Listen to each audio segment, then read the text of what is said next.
Lezhë mirëpriti edizioni i 6 Country Fest, një aktivitet artistik që solli në qendër të qytetit energjinë, talentin dhe entuziazmin e fëmijëve në tingujet e muzikës country. Skena u kthye një hapësirë festive ku mbizotëruan buzëqeshje dhe atmosfera pozitive. Të veçlit interpretues sollën për publikun një program të larmishëm, duke rikthyer vëmendjen te kjo rrymë muzikore dhe duke krijuar një mjedis argëtues për të gjithë të pranishmit. Drejtoresha e Qendrës Kulturore të Fëmijëve, Gjergj Lacaj, Mimoza Gjafaj, theksoi se ky aktivitet synon të afrojë më shumë fëmijët me traditën dhe jetën rurale, duke sjellë frymin e fshatit në qytet përmes muzikës dhe artit. Country Fest organizohet për të 6-ën vit radhazi nga Qendra Kulturore e Fëmijëve.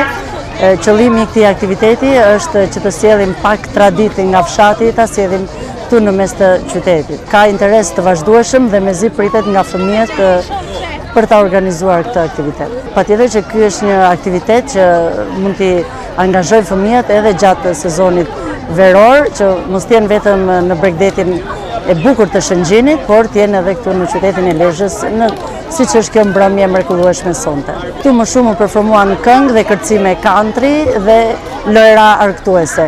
Për këtë aktivitet në fund janë aktivizuar edhe fëmijë që nuk janë pjesë e qendrës kulturore, por që janë fëmijë të komunitetit. Me një skenografi të kuruar, veshje karakteristike dhe një atmosferë plot ngjyra, koncerti argëtoi fëmijët duke i dhënë qytetit një gjatëri të veçantë në mes të sezonit veror.